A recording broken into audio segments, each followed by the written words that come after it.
Olá, meus caros amigos.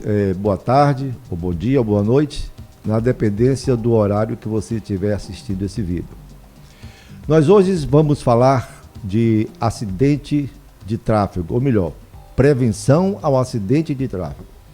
As mortes violentas ocupam o quarto lugar no Brasil. A primeira causa são os derrames AVC, a segunda é câncer, a terceira diabético e a quarta são as mortes violentas, que representam acidente de trânsito, acidente do trabalho e homicídio e suicídio. Eu estou aqui com o meu amigo e colega Dr. Antônio Meira, que é presidente da Associação Brasileira de Medicina de Tráfego, Abramet, e ele é especialista em medicina de tráfego.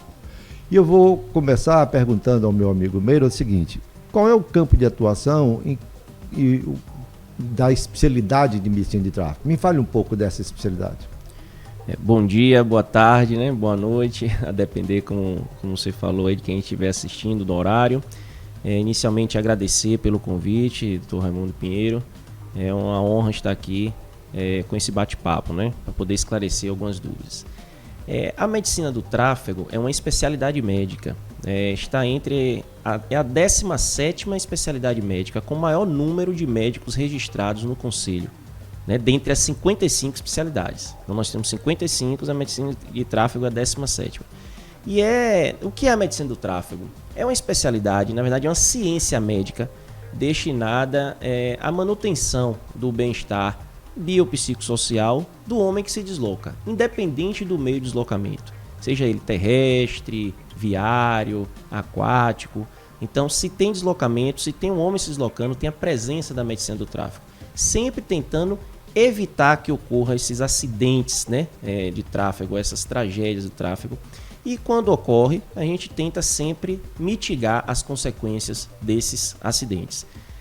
Recentemente tem modificado esse termo, né, acidente, até para chamar a atenção da população, que o pessoal acaba achando, por exemplo, o acidente de trânsito como uma coisa do acaso, que a gente sabe que poderia, na maioria deles, eles são provocados, eles são passíveis de prevenção. Então, por isso, a Associação Brasileira de Normotécnica trocou o nome de acidente por sinistro de trânsito. É difícil, ainda vai demorar um tempo para a população acostumar, mas a gente tem sempre tentado colocar esse termo, né? Então, a medicina de tráfego é justamente isso, tentar diminuir essas tragédias nos deslocamentos humanos. Tá. Como é que está o cenário brasileiro em relação aos sinistros de trânsito, que agora eu já aprendi que não é mais acidente de trânsito, e sim sinistro de trânsito? Como é que é o cenário brasileiro atual e a tendência? Aliás, parece que houve uma certa diminuição nos números. Me fale, me explica um pouco isso aí para os nossos amigos. Isso. Nós acabamos de passar por uma década da ação pela segurança viária, né, que a Organização Mundial da Saúde, né, com a ONU, estipulou para reduzir o número de vítimas no trânsito em 50%, o número de mortes no trânsito. E o Brasil, infelizmente, não conseguiu atingir essa meta. Mas algumas cidades conseguiram atingir. A exemplo de Salvador, por exemplo, conseguiu reduzir mais de 50% o número de mortes no trânsito. O Brasil ficou em torno de 37%. Então, houve uma redução significativa. Então, isso já é uma coisa boa, uma informação boa. E agora nós estamos entrando na segunda década. Então, deu mais 10 anos para tentar reduzir mais uma vez o número de mortes, e o Brasil agora está com um plano nacional pela redução de sequelas e mortes no trânsito, chamado Penatrans. Então todos os estados aí, estão assinando esse termo de compromisso com o Penatrans, e a gente acredita que nessa próxima década a gente vai conseguir reduzir um número significativo de mortes. O objetivo, Raimundo Pinheiro, é tentar chegar ao zero, né?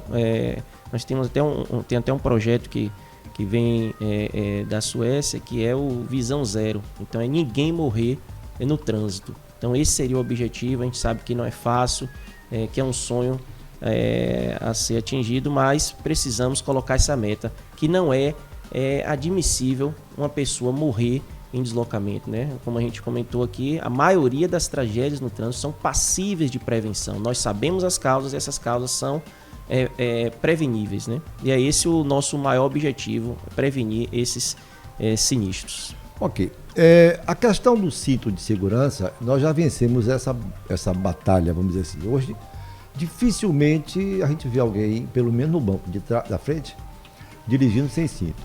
Mas a questão do celular e da bebida alcoólica, parece que ainda é um problema realmente para com as causas de acidente de trânsito, né? Me fala um pouquinho da questão do celular e da bebida, como é que está o comportamento da população brasileira em relação a esses dois itens? Isso. Na verdade, o álcool na direção é um dos principais fatores de acidentes fatais no Brasil, né? Alguns estudos demonstram que mais de 50%, cerca de 50% das tragédias com mortes no trânsito tem o envolvimento do álcool, né, na direção. É inadmissível a pessoa dirigir sob efeito de álcool ou droga, né? Então, a capacidade para você dirigir, você tem que estar em excelentes condições físicas e mentais para conduzir um veículo, para ter um tempo de reação, para você calcular, imaginar o que você pode fazer no trânsito. Então, não tem como, não existe um limite de álcool seguro. O limite seguro é o 0. E a Abramet, nós médicos do tráfego, temos orgulho de dizer que participamos dessa lei, essa lei seca, né? Foi baseada em estudos técnicos da Abramet, deu um embasamento científico para o legislador, né? O legislativo produzir uma lei que realmente é eficaz. Após a lei seca, teve uma redução muito importante do número de tragédias nas estradas e, o mais importante, modificou o comportamento dos brasileiros, né? Da maioria dos brasileiros. A gente sabe que muitos ainda acabam conduzindo sob efeito do álcool, só que hoje, quem que vai para uma festa, algum evento, não pensa duas vezes, não, eu vou para um lugar que vai ter bebida alcoólica, então eu não vou dirigir. Então, no Brasil, não é proibido usar bebida alcoólica. O que você não pode fazer é dirigir sob efeito desse álcool, né? Do álcool. E outra coisa é o celular. Realmente o celular tem preocupado muito, porque tem sido uma das principais causas de acidentes, né, nas estradas. A falta de atenção. Nós temos um termo chamado FAQ, falha de atenção ao conduzir.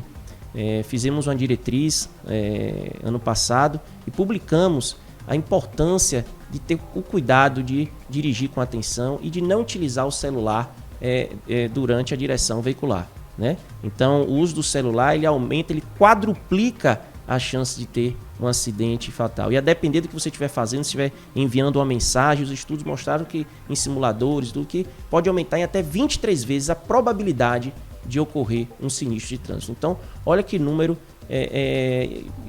expressivo, né? Então, é preciso entender que você, para dirigir, você não pode desviar a sua atenção, e o celular é o principal responsável por essas falhas de atenção ao conduzir, né? FAQ, que a gente considera como FAQ. Sobre o cinto, é interessante que você comentou, a maioria dos brasileiros utiliza o cinto de segurança no banco da frente, mas infelizmente, principalmente no interior, que muitos não são municipalizados, não tem uma fiscalização adequada, muitas pessoas acabam não utilizando o cinto de segurança, achando, com aquela sensação de que no banco traseiro ele está mais protegido, e a gente sabe que isso não é verdade. Tem que utilizar o cinto de segurança em qualquer local do veículo. Eu andei lendo que metade dos acidentes de trânsito no Brasil tem envolvimento com moto. De cada 100 acidentes, 50 tem uma moto envolvida. É isso mesmo? Como é que está? Nós estamos vendo hoje aqui uma epidemia de moto, né, no Brasil. Como é que está essa questão? É diferente o piloto de moto com o motorista de carro? Como é que é essa questão? A nossa maior preocupação hoje no trânsito são com os vulneráveis. Quem são os vulneráveis? São os motociclistas, os ciclistas e os pedestres. Eles não têm aquele arcabouço de proteção física que o automóvel possui, né? Aquela tecnologia embarcada. Você vê que no automóvel, no carro, nós temos aqueles dispositivos de segurança ativa e passiva. O ativo é aquele que evita o acidente. Por exemplo, o ABS no freio, que faz com que você freie o carro e a roda não trave, então evita aquele acidente. Esse é o ativo. O passivo é que ele evita as consequências de um acidente. Por exemplo, o cinto de segurança, o airbag. Então, isso tudo tem no veículo, tem no carro, mas nas motos não tem esses dispositivos tão seguros. A moto não tem esse arcabouço físico de proteção que, quando tem uma colisão, acaba amenizando o impacto, né? todo o impacto de um acidente, de uma tragédia no trânsito, vai sobre o corpo da pessoa.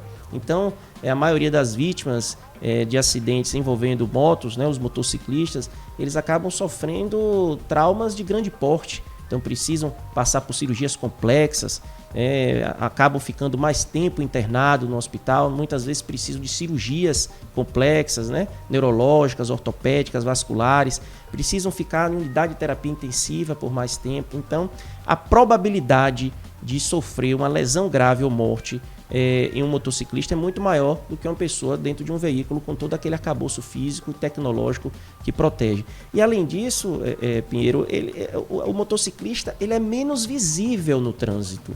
Então ele disputa espaço com veículos de tamanhos diferentes, de velocidades diferentes. Então o risco de sofrer um sinistro é maior. Então tem sido um grande problema.